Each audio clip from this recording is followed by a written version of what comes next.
नमस्कार साथियों, स्वागत है आप सभी का अंकित इंस्पायर्स इंडिया पर। मैं हूं अंकित अवस्थी। जैसा कि आप सभी जानते हैं कि डोनाल्ड ट्रंप पिछले समय में जब से वेनेजुएला के साथ में खेला किए हैं, उसके बाद से उनका एक माहौल बन गया था। माहौल बना था कि ईरान की तो अब सत्ता बदल ही जाएगी, माहौल बना था कि ग्रीनलैंड को तो कब्जा कर ही लेंगे। लेकिन जिस तरह से वर्ल्ड ने रिएक्ट किया, उससे ट्रंप को वापस पीछे की तरफ हटना पड़ा, उनको यू टर्न लेना पड़ा। और उसका नतीजा मतलब आप सोचिए कि साल को शुरू हुए महज अभी 23 दिन निकले हैं और इस पूरे साल के अंदर बहुत सी ऐसी जियोपॉलिटिकल घटनाएं हो गई जिससे ट्रंप को वापस से सोचने पर विवश होना पड़ा कि मुझे जो अब तक सोच रहा था वो गलत है और मुझे वापस जाना पड़ेगा। मैं आपको ऐसा क्यों कह रहा हूं? ट्रंप ने गाजा नामक जगह के लिए, आपको याद होगा कि इजराइल ने गाजा के साथ में लगभग यह हाल बना दिया था कि अमेरिका ही अब यहां पर हमास को डिसआर्म कर सकता है और इजराइल और अमेरिका मिलकर के गाजा को नीट एंड क्लीन करके रिहेबिलिटेट करेंगे। लेकिन ट्रंप का एक बोर्ड ऑफ पीस प्लान आया था जिसके बारे में मैंने आपको डिटेल में जानकारी दी थी और बताया था कि इनका ये जो बोर्ड ऑफ पीस है, ये असल मायने में यूएन को रेप्लिकेट करने का इनका तरीका है। मतलब इनको ये समझना है कि दुनिया में जब युद्ध मैं ही रुकवा रहा हूं, तो ऐसे में बोर्ड ऑफ पीस बनाकर मैं दुनिया के अंदर युद्ध रुकवाने के नाम पर या दुनिया को किसी भी प्रकार से अगर कहीं भी जरूरत होगी तो इंटरफेरेंस के नाम पर मेरा अपना बोर्ड होगा जिसका नाम बोर्ड ऑफ पीस होगा। ये इस प्रपोजल को लेकर आए गाजा को फिर से बसाने के नाम पर। आपको यहां जानकारी मैंने दी थी। लेकिन इस जानकारी में मैंने आपको यह भी बताया था कि कैसे वर्ल्ड के लीडर्स इस बोर्ड ऑफ पीस को लेकर के रिएक्ट कर रहे हैं। दुनिया के 60 देशों को इनविटेशन दिया गया था कि गाजा को पुनः बसाने के लिए बोर्ड ऑफ पीस बनाया जा रहा है, लेकिन उसका उद्देश्य केवल गाजा तक सीमित नहीं है। यह संदेश निकलकर आ गया था। मैंने आप लोगों को पिछले 2 सेशंस में यही जानकारी दी है कि अमेरिका बोर्ड ऑफ पीस के नाम पर खुद को सबसे ऊपर दिखाने का प्रयास कर रहा है। गाजा उसका मात्र एक हिस्सा है। गाजा के लिए वो बोर्ड ऑफ पीस नहीं लेकर आ रहे। वर्ल्ड में अब कहीं भी कंफ्लिक्ट होगा, अमेरिका वहां जाकर के अपना फायदा ढूंढेगा और अपने तरीके से वहां पर कलेश को खत्म करेगा। उस तरीके का बोर्ड ऑफ पीस बनाया गया है। गाजा को लेकर बने हुए बोर्ड ऑफ पीस का अभी परसों के दिन दावोस में उद्घाटन हो गया है। बोर्ड ऑफ पीस शुरू हो गया है। 60 देशों को इस बोर्ड ऑफ पीस में शामिल होने के लिए बुलाया गया था।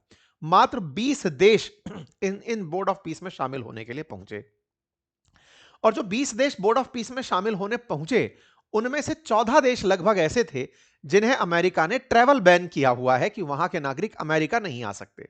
मतलब यह है कि ऐसे लोग यहां पर पहुंचे जिनकी कोई क्रेडिबिलिटी और वैल्यू नहीं थी। कोई G7 का देश जाकर शामिल नहीं हुआ। ईयू ने लगभग बायकॉट करके छोड़ दिया। इंडिया शामिल नहीं हुआ। दुनिया के तमाम बड़े राष्ट्र इसके अंदर से इग्नोर कर गए कि नहीं, हम शामिल नहीं होंगे। ट्रंप को अपनी मात्र 20 दिन में हुई इतनी बड़ी बेइज्जती का अंदेशा नहीं था। ट्रंप को लग रहा था कि वेनेजुएला जीतने के बाद से उन्हें ईरान के अंदर सत्ता परिवर्तन का हक मिलेगा और ग्रीनलैंड उनको भेंट में मिल जाएगा।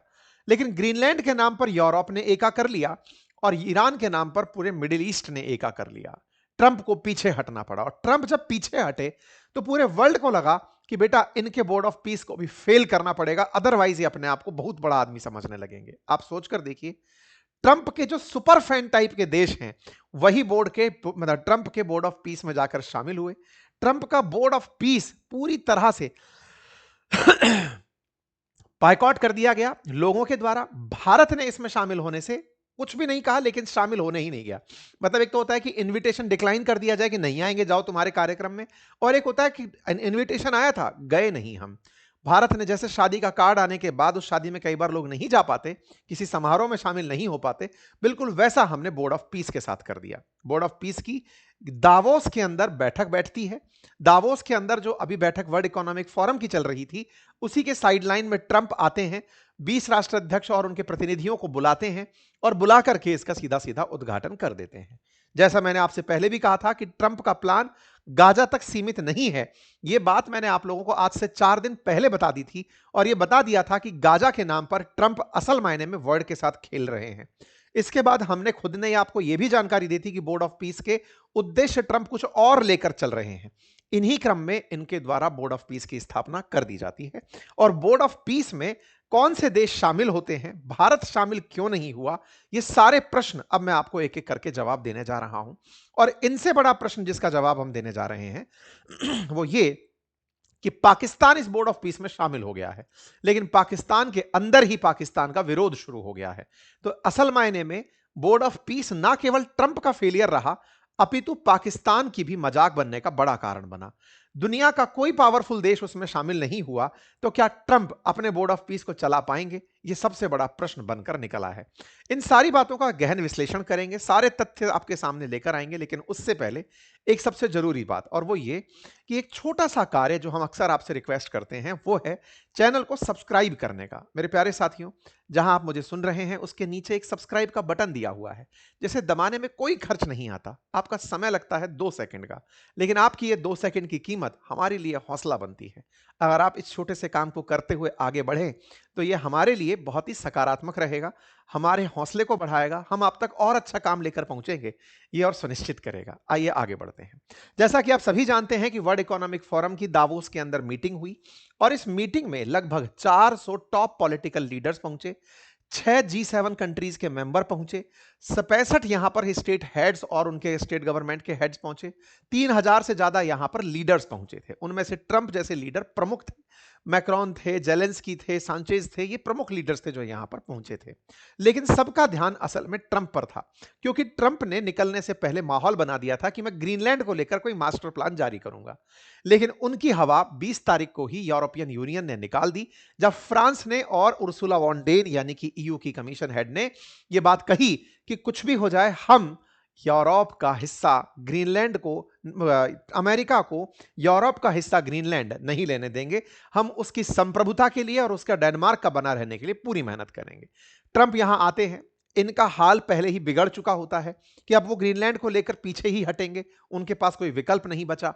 उन्हें जबरन, ट्रंप का यह मामला भी आपको ध्यान होना चाहिए कि उन्होंने 10% टैरिफ लगाने की 8 देशों के ऊपर कहा था, उन्हें उससे भी पीछे हटना पड़ता है। कहते हैं कि मैं टैरिफ नहीं लगाऊंगा, मैं ग्रीनलैंड पर फोर्स यूज नहीं करूंगा, ग्रीनलैंड का राग नहीं गाऊंगा। कुल मिलाकर ट्रंप ग्रीनलैंड वाले मसले से पीछे हट गए वर्ल्ड इकोनॉमिक फोरम के अंदर जो प्रतिक्रिया निकल कर आई उससे। लेकिन इस प्रतिक्रिया का असर कितना दूरगामी पड़ा, अब वो सोचिए। ट्रंप ने तो पूरा प्लान बनाकर रखा था कि वेनेजुएला की जो धमकी है उससे इतने सारी जगह पर असर पड़ेगा, मैं जो बोलूंगा लोग हां हां करते चले जाएंगे। लेकिन ट्रंप को नहीं पता था कि उनका जो सबसे बड़ा रियल एस्टेट प्रोजेक्ट है बोर्ड ऑफ पीस, वो पिट जाएगा। और हुआ भी साथियों।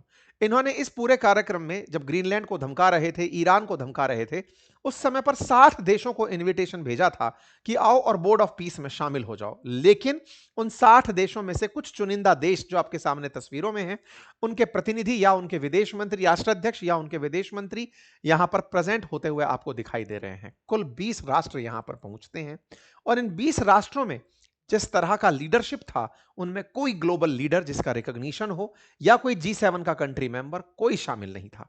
ट्रंप को इस बात को मन ही मन जान रहे थे कि वर्ल्ड ने उन्हें बायकॉट कर दिया है, लेकिन ट्रंप चूंकि पूरी स्लाइड्स लेकर आए थे, प्रिपरेशन पूरी कर कर आए थे, उन्हें उम्मीद थी कि कम से कम 35 देश तो इनके इस कार्यक्रम में शामिल होंगे। यह दर्शाता है कि अमेरिका को कितना बुरी तरह से अंतरराष्ट्रीय मंच पर ह्यूमिलिएशन झेलना पड़ा है।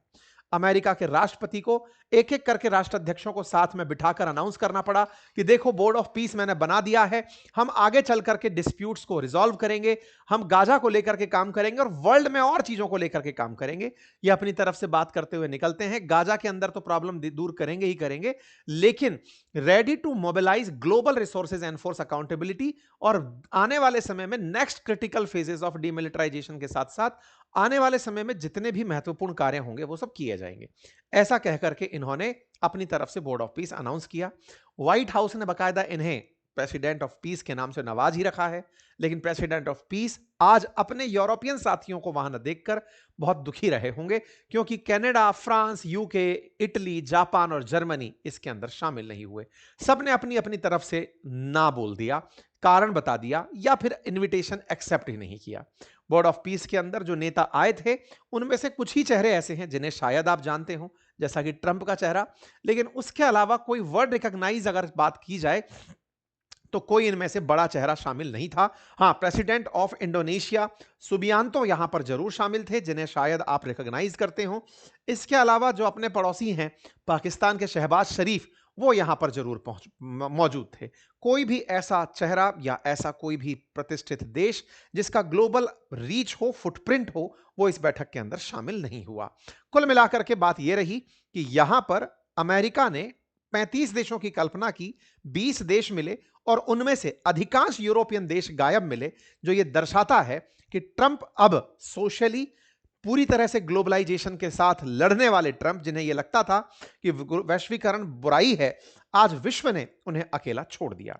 बोर्ड ऑफ पीस ने अपना काम शुरू किया। अब चूंकि इन्होंने तो अपनी पूरे से पूरी प्रेजेंटेशन बनाकर लाए थे, तो जब प्रेजेंटेशन बनाकर लाए थे तो इनके जो दामाद हैं कुशनर, उन्होंने अपनी तरफ से पूरा प्लान रखा कि देखो साहब हम क्या करने जा रहे हैं। तो इन्होंने अपनी तरफ से, बोर्ड ऑफ पीस ने सबसे पहले गाजा को लेकर क्या किया है वो सबसे पहले जाहिर करना शुरू किया। कुछ जानकारी मैं आपके सामने रखता हूं। गाजा के बारे में बताया कि देखो 2 साल वहां पर युद्ध चला, हम 20 पॉइंट प्लान लेकर आए थे सीज फायर का। अब उसके बाद वहां पर पीस एंड प्रॉस्पेरिटी बढ़ना शुरू हो रही है। 2 साल में जाकर अब वहां पर 100% बेसिक फूड नीड जो है वो वर्ष 2023 के बाद अब पूरा होना शुरू हुई है। अब तक 55,000 ट्रक्स के माध्यम से ह्यूमैनिटेरियन यानी मानवीय सहायता गाजा में भेजी जा चुकी है और 1.4 मिलियन टोटल पैलेट्स वहां पर बांटे जा चुके हैं। तस्वीरों में जब प्रदर्शन हो रहा था तो न्यू गाजा को लेकर एक प्लान जारी किया गया। अगर आप इस प्लान को देखें तो देखकर लगता है कि कोई ड्रीम सिटी बनाने की बात की जा रही है। यह ड्रीम सिटी असल में गाजा है। गाजा को न्यू गाजा के नाम से विकसित करने का प्लान अमेरिका के राष्ट्रपति के दामाद डेविड कुशनर ने पेश कर दिया। उनका कहना था कि यह आने वाले समय में भूमध्य सागर, मेडिटेरेनियन ओशन के बगल में एक बहुत ही खूबसूरत शहर बन जाएगा। मेरे प्यारे साथियों, अक्सर ऐसा होता है कि जब भी किसी भी प्रकार से मैप से रिलेटेड बातें आती हैं, हम लोग बोलते चले जाते हैं क्योंकि लंबे समय से पढ़ा है, हमने लंबे समय से डिस्कस किया है, लेकिन बहुत बहुत बार आप लोगों को दिक्कत मैप से संबंधित रहती हैं। और मैं जब यूपीएससी के लिए फाउंडेशन कोर्स लेता हूं तो उस समय पर भी आप लोगों की मैपिंग के लिए अलग से क्लासेस लेता हूं। एक मन की बहुत जरूरी तमन्ना थी कि आप लोगों तक कभी मैप का कुछ अच्छा सॉल्यूशन लेकर आऊं, और वो आज मेरी टेबल पर है। काफी लंबे समय की मेहनत के बाद आज मैं आपके सामने अपनी एक पुस्तक प्रस्तुत कर रहा हूं, जो हार्ड कॉपी में मेरे सामने आ चुकी है। हमारे एप्लीकेशन अपनी पाठशाला पर उपलब्ध हो चुकी है, यूट्यूब पर ही यूट्यूब स्टोर में उपलब्ध है, बहुत ही नॉमिनल प्राइस में है। असल में इसमें क्या है, इसमें पूरी ज्योग्राफी को मैप के थ्रू समझाया गया है।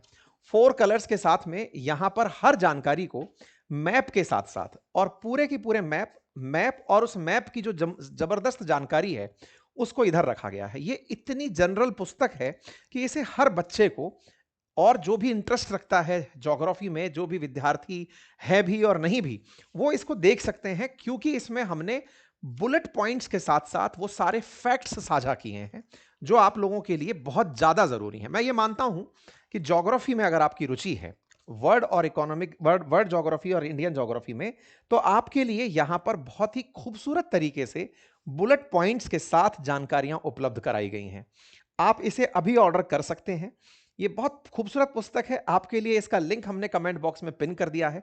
ये जानकारी मैं आपको इसलिए दे रहा हूं। अच्छा, इंटरेस्टिंग पार्ट ये है कि हमने इतिहास के भी फैक्ट्स आपको इस पुस्तक में मैप के माध्यम से डालने के प्रयास किए हैं। देश के प्रमुख मंदिर, हर राज्य की प्रमुख पहचान, उनकी संस्कृति, उनके लोक नृत्य, आप अवश्य इस पुस्तक को चेक करें। आज मेरी टेबल पर रखी थी तो मुझे लगा कि मैं आपको इसके बारे में जानकारी देता चलूं। फिर से आता हूं ट्रंप के पीस प्लान को लेकर के। तो ट्रंप का जो पीस प्लान है वो असल मायने में एक रियल एस्टेट प्रोजेक्ट है, जिसमें वो मिडिल ईस्ट को, जो भूमध्य सागर से जोड़ने वाली जो शहर है गाजा, उसको बदलना चाहते हैं दुबई जैसे शहर के अंदर, उसको बदलना चाहते हैं अमेरिका के किसी शहर के अंदर। डोनाल्ड ट्रंप एक रियल एस्टेट व्यापारी हैं।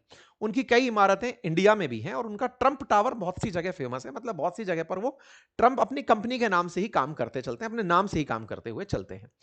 गाजा को लेकर भी इन्होंने प्रॉपर तरीके का ऐसा ही प्लान, मास्टर प्लान रिलीज कर दिया। उनका कहना है कि गाजा के साथ जो भूमध्य सागर जुड़ा हुआ है, हम इस पूरे रास्ते पर, इस जगह पर टूरिज्म स्पॉट विकसित करेंगे। मतलब यहां पर टूरिस्ट साइट होंगी, बढ़िया से लोग घूमने आएंगे। आप पूछेंगे आज कुछ नहीं है क्या? बिल्कुल नहीं है, क्योंकि जो इजराइल है ना, उसने इस गाजा के चारों तरफ के पानी को ब्लॉक किया हुआ है। कोई भी इनके साथ जुड़ ही नहीं सकता। इसीलिए गाजा से निकलने के लिए लोगों को समुद्र का रास्ता उपलब्ध नहीं है, क्योंकि पूरे रास्ते को इजरायली फोर्सेस ने ब्लॉक किया हुआ है, समुद्र पूरी तरह से रोक रखा है। लेकिन ट्रंप का कहना है कि वो इस पूरे रास्ते को खोल देंगे, भाई उनसे उनके सामने तो इजराइल पे नहीं बोल पाएगा। और इस पूरे की पूरे बॉर्डर को ये डेवलप करेंगे एक टूरिस्ट स्पॉट की तरह। और क्या करेंगे, इस पूरे शहर के अंदर हाई राइज बिल्डिंग्स होंगी, इंडस्ट्रीज होंगी, कारखाने होंगे, और इसे पूरी तरह से शहर में बदलने का प्लान होगा। नया राफा कुछ इस तरह से दिखेगा। राफा कहां है, ये पूरा गाजा है। गाजा के अंदर दक्षिण में एक राफा नामक जगह है। राफा अगर आपको याद हो तो ये चर्चा में रहा था जब गाजा के ऊपर बम गोले गिराए जा रहे थे। उस समय से गाजा के लोग इस राफा नामक जगह के बॉर्डर से क्रॉस करके मिस्र में भागते थे। तो इस जगह से ही सबसे पहले विकास कार्य शुरू होगा। यानी कि इस इजिप्ट के बॉर्डर पर लगा हुआ ये वाला जो क्षेत्र है, जिसे दक्षिणी गाजा कहा जा सकता है, यहां पर सबसे पहले कंस्ट्रक्शन में हाई राइज बिल्डिंग्स का निर्माण, जिनकी तस्वीरें कुछ इस तरह से प्रोजेक्ट की गई हैं, जिसमें लगभग 100 के यानी कि 1 लाख से अधिक परमानेंट घर बनाए जाएंगे, जिसमें 180 कल्चरल, रिलीजियस और वोकेशनल सेंटर होंगे, 200 से अधिक एजुकेशनल सेंटर बनाए जाएंगे, 75 से अधिक मेडिकल फैसिलिटी केवल राफा राफा के अंदर बना दी जाएंगी। मतलब आप सोचकर देखिए कि जो नया गाजा है, जो कोस्ट से आप जब उसे देखेंगे तो वो इतना खूबसूरत दिखेगा। ट्रंप ने उसका प्लान जारी कर दिया है। बकायदा ट्रांसपोर्टेशन हब यहां पर बनाए जाएंगे, एनर्जी और डिजिटल इंफ्रास्ट्रक्चर यहां पर विकसित किए जाएंगे। और ऐसा करके 10 साल के अंदर अंदर गाजा की जीडीपी $10 बिलियन से ऊपर ले जाने का प्लान किया गया है। हर गाजा के व्यक्ति की कमाई आने वाले साल में $13,000 से अधिक होगी, यह प्रोजेक्शन दिया गया है। 5 लाख से अधिक नए जॉब क्रिएट होंगे, 1.5 बिलियन से ज्यादा यहां इन्वेस्टमेंट आएगा, 25 बिलियन का यहां पर रिलायबल यूटिलिटी और पब्लिक सर्विसेज के अंदर इन्वेस्टमेंट आएगा। इस तरह का प्लान यहां पर दे दिया गया है। अब पूछेंगे कि सर यहां की रक्षा कौन करेगा? इसके लिए बकायदा डीमिलिटराइजेशन प्रिंसिपल बनाया गया है। उस प्रिंसिपल के तहत जो यहां पर एजेंसी बनाई गई थी एनसीएजी, वो एजेंसी के तहत यहां पर फोर्सेस विकसित की जाएंगी। फोर्स के लिए भी इन्होंने बहुत तगड़ा कार्यक्रम रखा है। कहा है कि हमास के जो आतंकी हथियार छोड़ेंगे, उनके प्रॉपर जांच के साथ और उनकी पूरी काउंसलिंग के साथ उन्हें एनसीएजी अपने अंडर में सेना में रखेगी या पुलिस में रखेगी। उनकी जो नई पुलिस बना रहे हैं वो पैलेस्टीनियन अथॉरिटी के अंदर में काम करेगी। जब यहां पर सब कुछ सही हो जाएगा तो इसे पूरी तरह से पैलेस्टीनियन अथॉरिटी को हैंडओवर कर दिया जाएगा। हमास के आतंकी अगर हथियार छोड़ते हैं तो उन्हें रिकंसिलिएशन दिया जाएगा, उन्हें सांत्वना के नाम पर हो सकता है घर, रोजगार जैसी सुविधाएं दे दी जाएं, और अगर वो सेना में शामिल होना चाहते हैं तो उन्हें वो भी मौका दे दिया जाएगा। ये सारी वो चीजें हैं जिन्हें इजराइल बिल्कुल पसंद नहीं करता था। अमेरिका ने बिल्कुल पलट करके इसे एक नए शहर की तरह विकसित करने का प्लान दे दिया। विचारणीय तथ्य यह है कि अमेरिका इस गाजा नामक जगह को अपनी पावर से अपने लिए विकास का एक क्षेत्र बनाकर आ गया। ये तमाम प्रकार के प्रदर्शनों में इस तरह का मैप निकलकर आता है। इस मैप में राफा के पास सबसे पहले यहां पर एक सिटी का विकास, और यहां पर एक ट्राई पॉइंट बनाया जाएगा, ट्राइलेटरल पॉइंट, जिसमें इजिप्ट, गाजा और इजराइल, ये तीनों की तीनों लोगों की आवाजाही सुनिश्चित कर सकेंगे।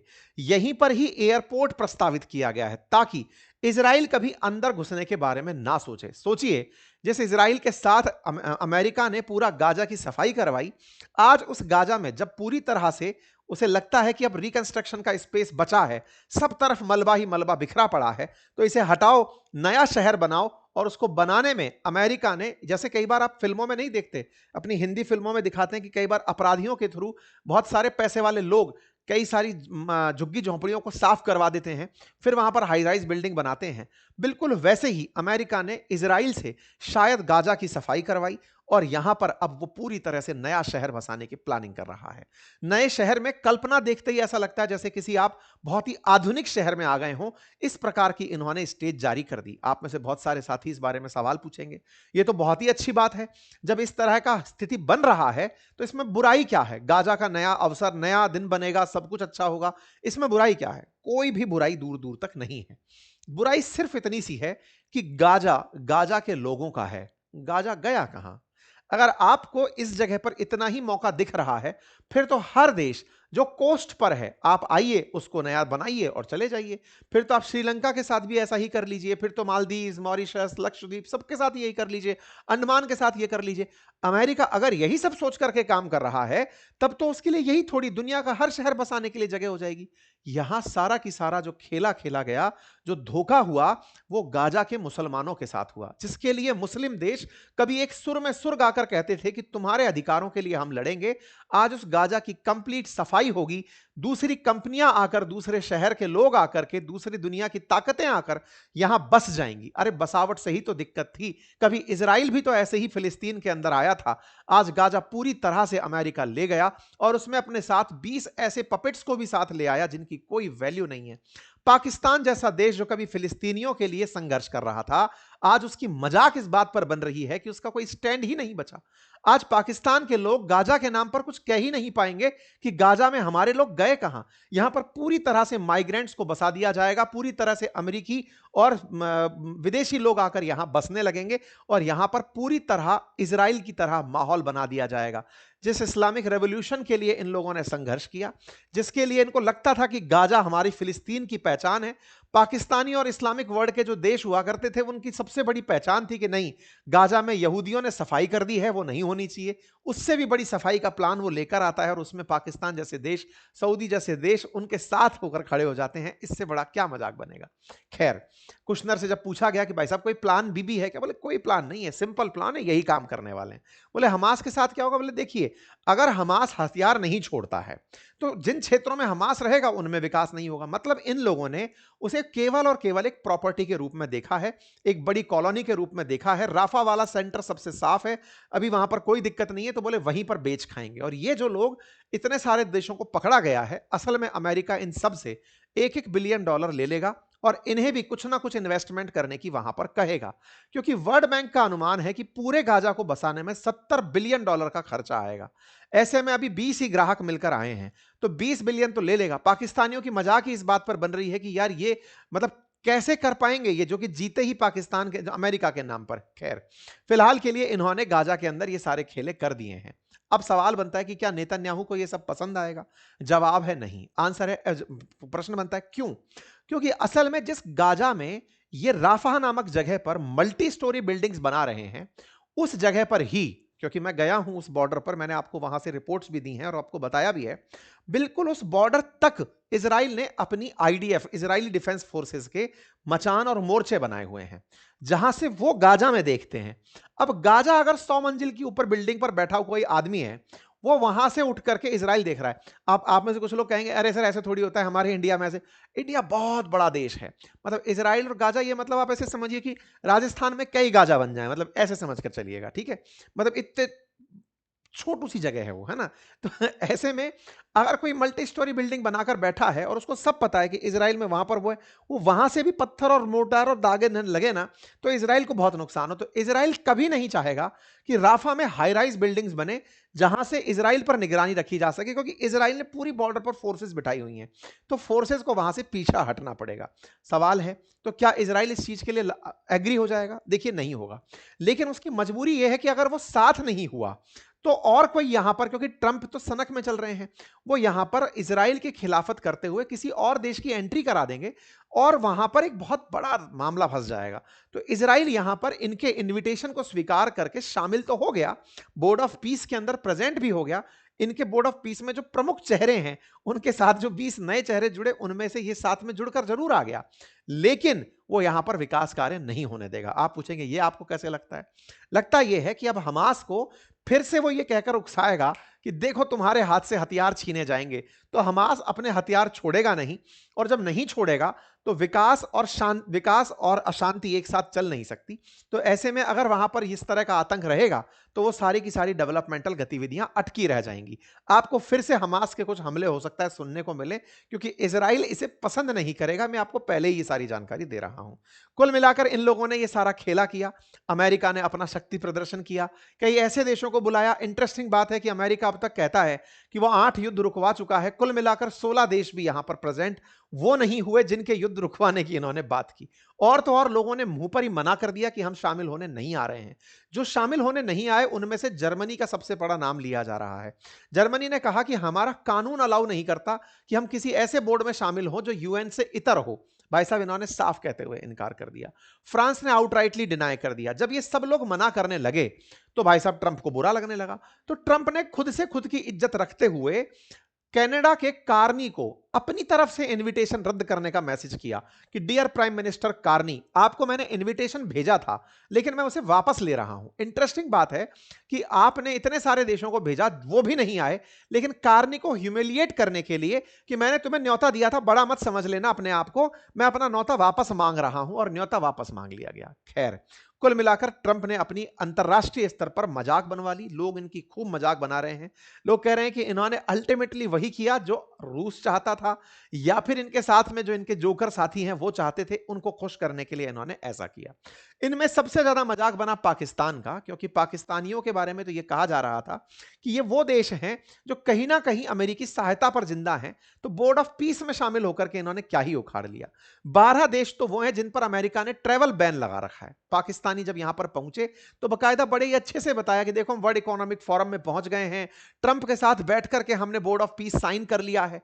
लेकिन साहब, जिस पाकिस्तान के हालात, अब तो मैं क्या ही बोलूं, इन शब्दों को बोलना थोड़ा अच्छा नहीं लगता है, आप देखकर समझ गए होंगे, लेकिन जिस पाकिस्तान के हालात ऐसे हों, जो केवल फिकी हुई रोटी पर काम कर रहा हो, क्योंकि अल्टीमेटली आईएमएफ के लोन से जो अपना बेल आउट बचाया हुआ हो, वो देश आज अमेरिका के साथ आकर खड़ा होने का दिखावा कर रहा है। वही अमेरिका जिसका ओसामा बिन लादेन इसने कभी अपने पास छुपा कर रखा था। वही ट्रंप जो पाकिस्तान को लेकर कहता था कि हमने इन पर इतना पैसा खर्च किया, बदले में हमें क्या मिला।